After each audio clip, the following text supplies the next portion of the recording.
अभिमानास्पद असा क्षण आहे सगळ्या भारतीयांसाठी। कुपवाडा भागामध्ये LOC वरती दोन्ही बाजूनं गोळीबार सुरू आहे, तर तिकडे भारताकडनं मोठी कारवाई पाकिस्तानवरती केली जाते। भारताचे 2 फायटर जेट प्लेन या ठिकाणी त्यांनी उड्डाण केलेलं आहे। पाकिस्तानचा हल्ला परतवण्यासाठी 2 फायटर जेट्स या ठिकाणी उड्डाण केल्याचं कळतंय। मोठ्या घडामोडी घडतात। राजस्थानमध्ये भारतानं पाकिस्तानचं F-16 विमान पाडलेलं आहे। आताची ही सगळ्यात मोठी घडामोड म्हणून याकडे बघावं लागेल। जम्मू आणि राजस्थान सीमेवरनं या महत्त्वाच्या घडामोडी।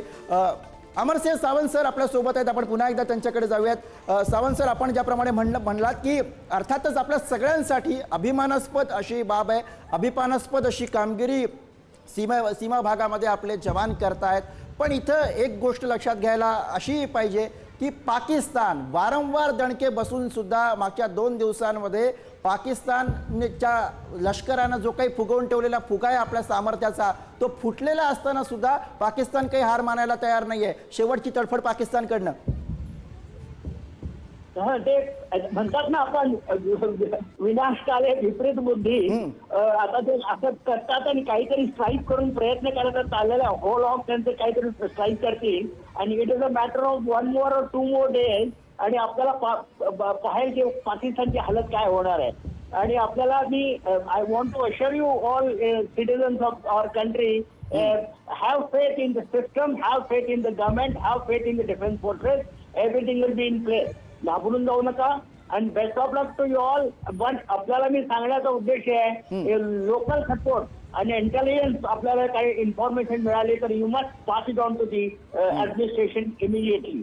आणि जी सिस्टम जी आर्मी आपली काम करायला लागली आहे अतिशय उत्कृष्ट प्रकारे आहे। अँड एका दुःखा जरी इकडे मिसाईल जरी डॅमेज झालं तरी घाबरून जाऊ नये। After it is a war, we have to take it in a correct spirit and correct perspective. अगदी सावंत सर, आपण फार महत्त्वाचं बोललात इथे की नागरिक म्हणून आपलंही कर्तव्य आहे, आपणही या सगळ्याचं महत्त्व जाणलं पाहिजे। म्हणूनच मला आपल्याला विनंती करायची आहे की ज्या पद्धतीनं हे युद्ध किंवा हा संघर्ष सीमा भागामध्ये सुरू आहे, तसाच एक संघर्ष सोशल मीडियावरती अफवांच्या माध्यमातून सुरू आहे। लोकांनी तिथेही जागरूक राहण्याची आवश्यकता आहे। सावंत सर, हे फार महत्वाचा मुद्दा आहे, कारण पाकिस्तान प्रॉपगेंडा करण्यात फार अतिशय म्हणजे माहिर एवढ्या हरकत नाही आहे। तर त्यांच्या लोकांनी स्वतःकडे राहून याच्यावर न विश्वास करणं। मध्ये त्यांनी एक प्रॉपगेंडा केला की लेफ्टनंट जनरल साहेब आहेत इंडियन आर्मीचे, त्यांनी रेसिग्नेशन दिलं due to the fear of war. What nonsense, म्हणजे अतिशय महामूर्खपणाचं हे आहे। आणि असे लोक काही जे न समजत ते समजून काहीतरी विचार करून डिप्रेशन वगैरे येण्याची शक्यता असते।